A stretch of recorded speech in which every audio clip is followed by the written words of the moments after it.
Elodie is a person that sacrifices her desires or happiness for the sake of others or her duty. She has this habit probably because the place she lives in is really poor and requires hard work just to get by. This habit of hers is shown in the opening scenes by Elodie selling their family's belongings for money. And the drapes. What, the drapes? Our people are freezing and starving. Also, she agrees to get married to help her family and people even though she's clearly not interested. Carriage is full of gold. That's no reason to marry. We need this. Your people need you. The new world she entered has people with the exact opposite of her personality. It's a world where the people she met are selfish and they'll use others for their own gains. At first it seems like everything's going well, but she does get used by these people.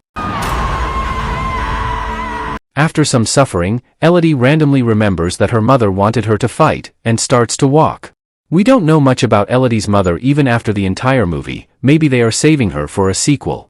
In this scene, Elodie remembers the lies of people that betrayed her, including her father. She rejects them by throwing her ring away, and uses the hate to move forward.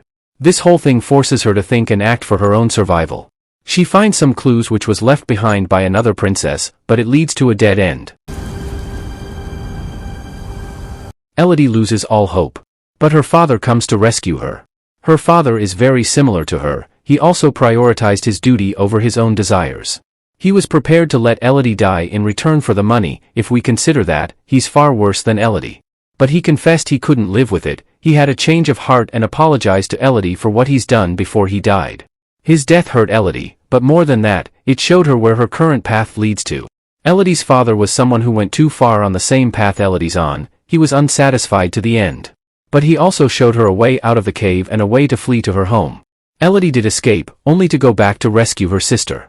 The dragon in this story is holding on to the past. The dragon thinks it's going to be alone forever. Now it only wants revenge and will continue to kill the innocent princesses until it dies. But it didn't kill Elodie's sister. Throughout the movie the dragon was quick to kill humans, but it didn't kill her. Also the way it had her lying on its tail seemed merciful. Maybe because she's a child.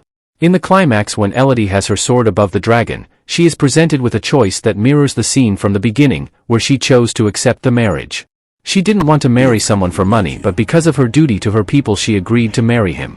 Now the dragon showed its cruelty very clearly in the movie. Killing the dragon seems to be the rational choice here. But Elodie knows the dragon's past. It wasn't always cruel, and I think Elodie's decision was influenced by the fact that the dragon didn't hurt her sister.